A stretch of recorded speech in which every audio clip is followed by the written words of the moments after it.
Hi, this is Revathi. Welcome to అందమైన కథల పొదిరిల్లు.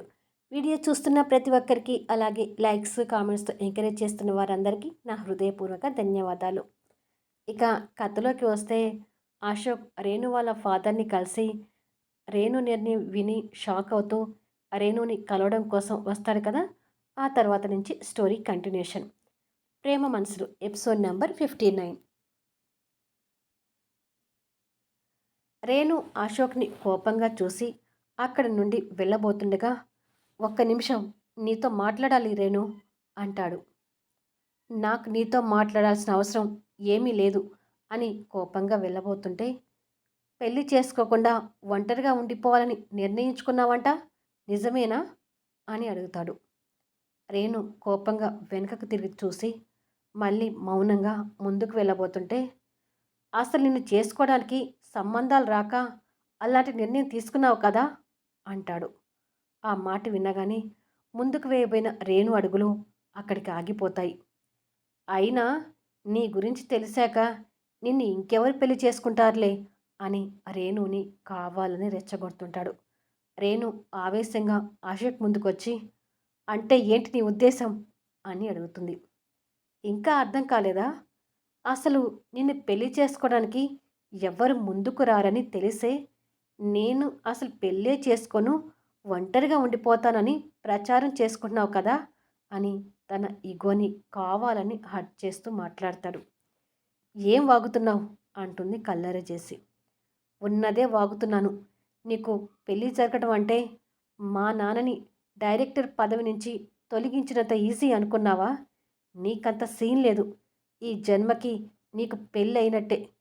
ఇక నిజంగానే నువ్వు ఒంటరి బతుకు బతకాల్సిందే అంటూ రెచ్చగొడతాడు. రేణు కోపంగా అశోక్ చెంప వాంచుతుంది. ఆ దెబ్బకు అశోక్ గట్టిగా కళ్ళు మూసుకొని బాధను మనసులో దిగమింగుకుంటూ నెమ్మదిగా కళ్ళు తెరిచి తన వైపు చూస్తాడు. అశోక్ మాటలతో రేణు మనసు ఇంకా గాయపడి ఆవేశంగా చూస్తూ, నువ్వు ఇలా మాట్లాడినందుకైనా నేను పెళ్లి చేసుకొని తీరతాను. అది కూడా నీ పెళ్లి కంటే ముందే నేను పెళ్లి చేసుకుంటాను అని కోపంగా చెప్పి వెళ్ళిపోతుంది. ఆ మరుక్షణమే అశోక్ కళ్ళలో నీళ్లు తిరుగుతూ, నాకు కావాల్సింది కూడా అదే రేణు. నా పెళ్లి కంటే ముందు నీ పెళ్లి జరగాలి. మహారాజు లాంటి వ్యక్తి నీ జీవితంలోకి వచ్చి నిన్ను మహారాణిలా చూసుకోవాలి. నేను నీతో ఇలా మాట్లాడితేనే పెళ్లి విషయంలో నీ నిర్ణయం మార్చుకుంటావని నిన్ను రెచ్చగొట్టాను అని అనుకొని కన్నీళ్ళు తుడుచుకుంటూ ఫోన్ తీసి వంశీకి ఫోన్ చేస్తుంటాడు. ఇంటి పెరటిలో పింకీని ఆడిస్తున్న వంశీ అశోక్ కాల్ని ఆశ్చర్యంగా చూస్తూనే ఫోన్ లిఫ్ట్ చేసి హలో అంటాడు. రేణు పెళ్ళి ఒప్పుకుంది ఫ్రెండ్. మొన్న మీరు చూసిన ఫొటోస్ మీ ఇంటికి పంపిస్తాను. ఆ ఫొటోస్ని రేణుకి చూపించండి.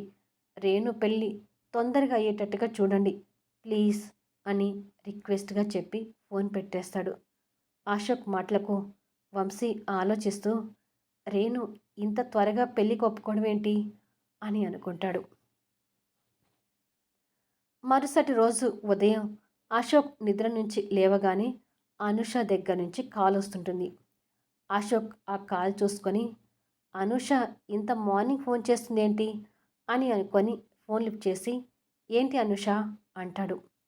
అనుష కంగారు పడుతూ రేణు వాష్రూమ్లో ఉన్నది చూసుకొని, సార్ రేణు శ్రీరాముని పెళ్లి చేసుకోవాలని నిర్ణయించుకుంది అని అంటుంది. ఆ మాట వినగానే అశోక్ ఒక్కసారిగా షాక్ అవుతూ వాట్ అంటాడు. నేను చెప్పేది నిజం సార్. ఇంతకు ముందే రేణు ఈ విషయం చెప్పింది అంటూ అనుష కంగారుగా చెప్తుంది. రేణు శ్రీరాముని పెళ్లి చేసుకోవడం ఏంటి అనుష?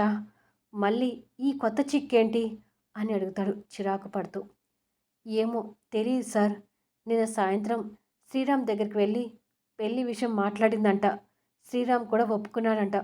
నేను శ్రీరామ్ త్వరలోనే పెళ్లి చేసుకోబోతున్నామని చెప్పింది అని వాష్రూమ్లో నుంచి వస్తున్న రేణుని చూసి, ఇక ఉంటాను సార్ అని చెప్పి ఫోన్ పెట్టేస్తుంది. అశోక్ కోపంగా ఫోన్ పక్కకు వేసి, నేను ఒకటి అనుకుంటే ఇంకొకటి జరుగుతుంది. ఆ శ్రీరామ్కి రేణు కావాల్సి వచ్చిందా? వాడెంత? వాడి లెవెల్ ఎంత? అసలు రేణు గురించి వాడు ఏమనుకుంటున్నాడు? వాడు రేణు కాలి గోటి కూడా సరిపోడు అని తిట్టుకుంటాడు. కొన్ని నిమిషాలకు అంతే కోపంగా కార్ డ్రైవ్ చేసుకుంటూ శ్రీరామ్ ఉంటున్న బస్తీలోకి వస్తుంటాడు. ఇక్కడ శ్రీరామ్ నోట్బుక్లో గీసిన రేణు బొమ్మను చూస్తూ గతంలోకి వెళ్తాడు. రేణు ఆవేశంగా శ్రీరామ్ ముందు నిలబడి, నేనేమి ఆవేశంలో ఈ నిర్ణయం తీసుకోవడం లేదు శ్రీరామ్.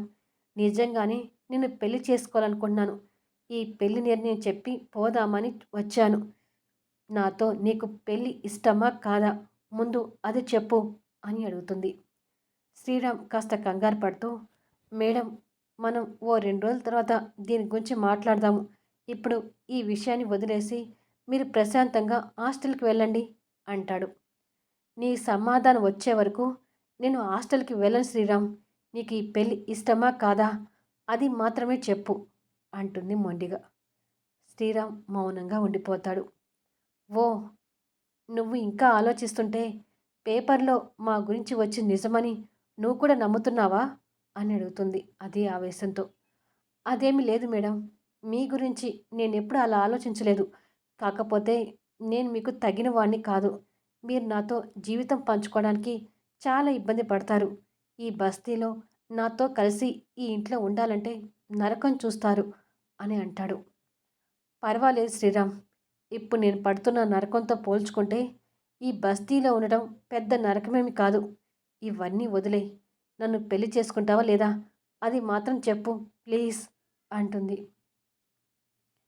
శ్రీరామ్ కొన్ని క్షణాలు మౌనం వహించి తిరిగి మాట్లాడుతూ, దేవతే వచ్చి వరం ఇస్తానంటే ఎందుకు వద్దంటాను మేడం. ఆల్రెడీ మిమ్మల్ని ఇష్టపడుతున్నాను. మీరు వచ్చి పెళ్లి చేసుకుందాము అంటే ఎందుకు కాదంటాను. ఓకే, నేను ఈ పెళ్ళికి ఒప్పుకుంటున్నాను అని అంటాడు. రేణు కాస్త రిలాక్స్ అవుతూ, థ్యాంక్స్ శ్రీరామ్. మా పేరెంట్స్కి, అక్క బావగారికి మన పెళ్లి గురించి చెప్పి త్వరలోనే ముహూర్తం పెట్టిస్తాను అని చెప్పి వెళ్ళిపోతుంది.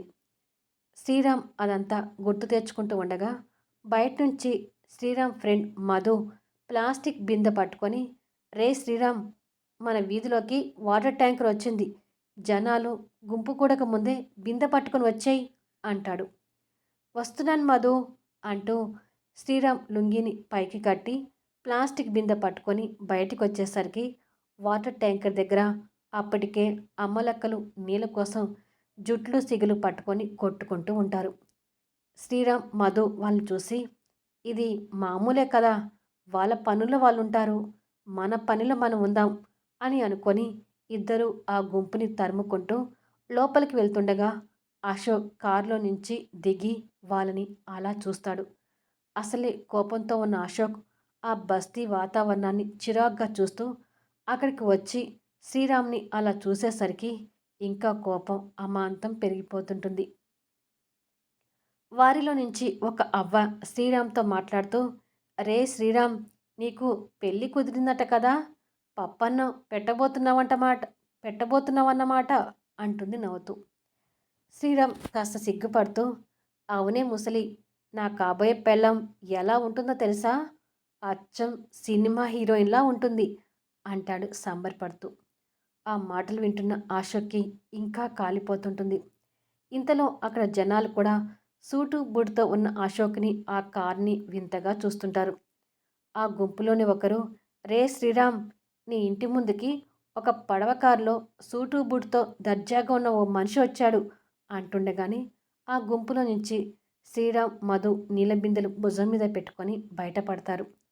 శ్రీరామ్ అశోక్ని చూసి ఆశ్చర్యపోతూ దగ్గరికి వచ్చి, ఏంటి సార్ మా బస్తీకి వచ్చారు అని అడుగుతాడు.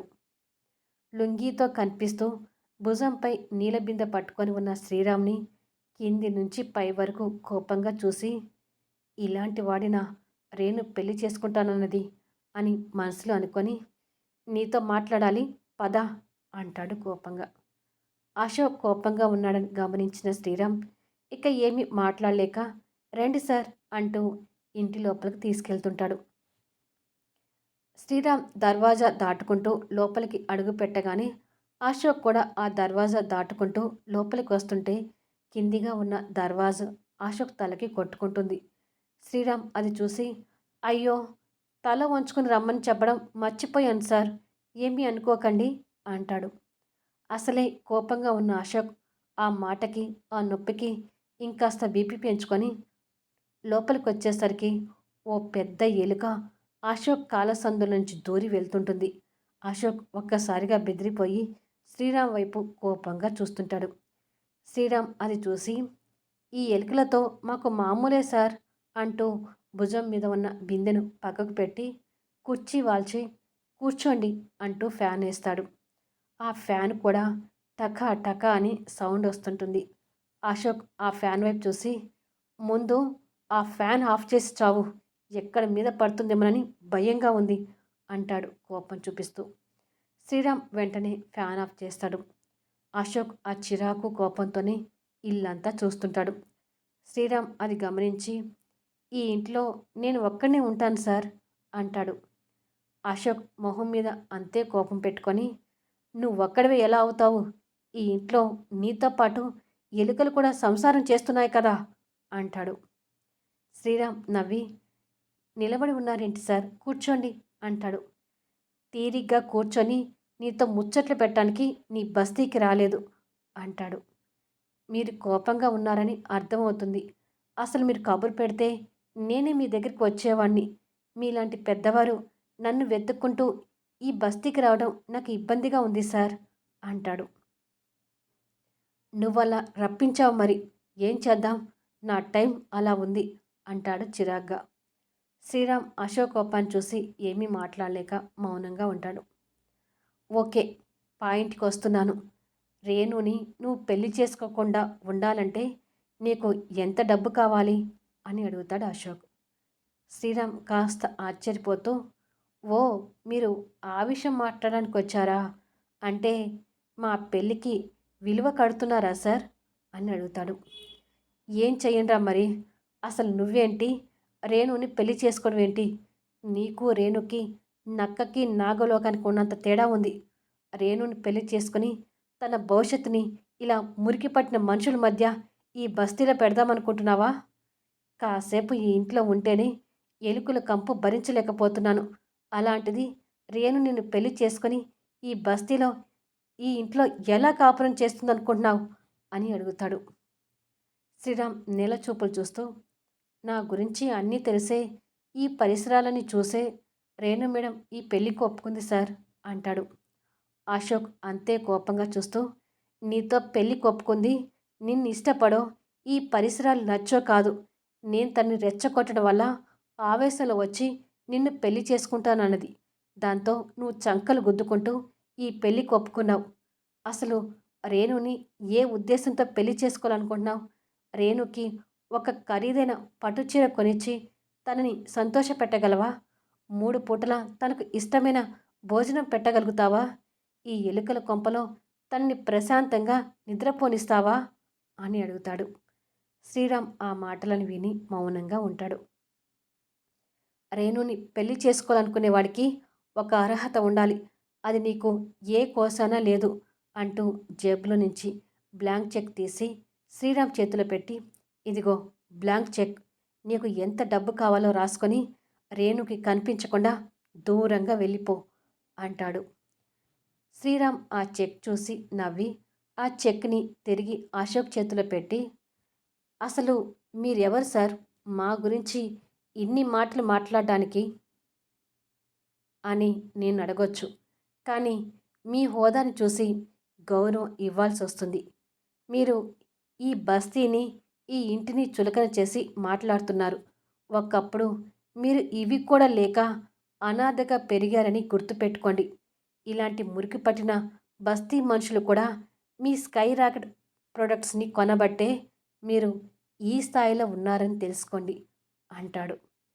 శ్రీరామ్ అహంకారంగా మాట్లాడుతున్నాడు అన్నట్టుగా అశోక్ ఇంకా కోపంగా చూస్తుంటాడు. ఇకపోతే రేణు మేడంకి ఖరీదైన పట్టుచీర ఇచ్చి సంతోష పెట్టలేనేమో, కానీ మేడంకి ఇష్టమైన చీరను కొనిచ్చి సంతోష పెట్టగలిగే స్తోమత నాకుంది. రేణు మేడంకి 3 పూటల ఇష్టమైన భోజనం పెట్టలేనేమో, కానీ పెట్టే భోజనం 3 పూటల కడుపు నిండా పెట్టగలను.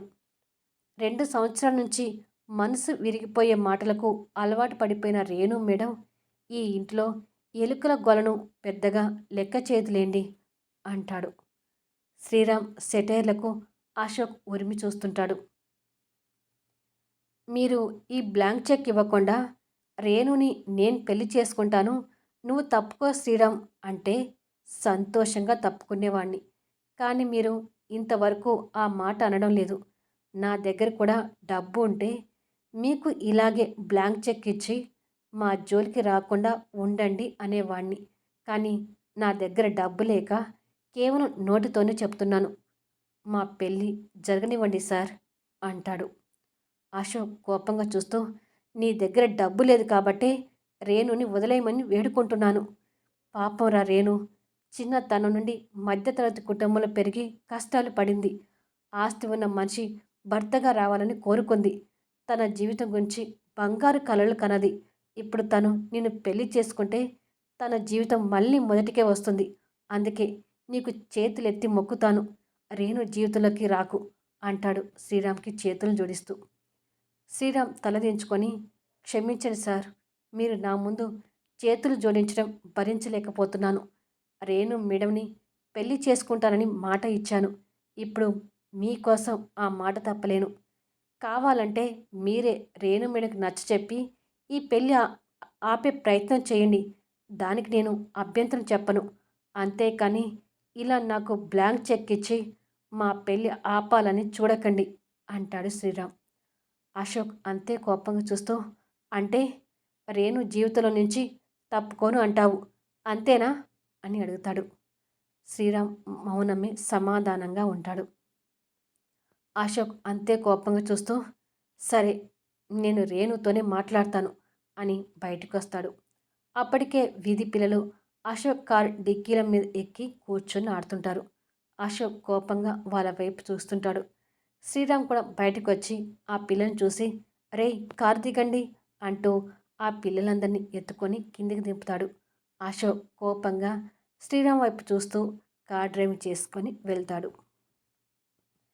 మరి అశోక్ రేణుతో మాట్లాడాలని అనుకుంటున్నాడు కదా, రేణు మాటలు ఎలా ఉంటాయనేది నెక్స్ట్ వీడియోలో చూద్దాం. దానికంటే ముందు ఈ సీరియల్ కూడా ప్రోమోస్ ఇస్తున్నాను కాబట్టి అవి కూడా మిస్ కాకుండా చూడండి. ఇక ఈ సీరియల్పై మీ అభిప్రాయాలు తెలుపుతూ కామెంట్స్ ఇవ్వండి. అలాగే లైక్స్ ఇచ్చి ఎంకరేజ్ చేయండి.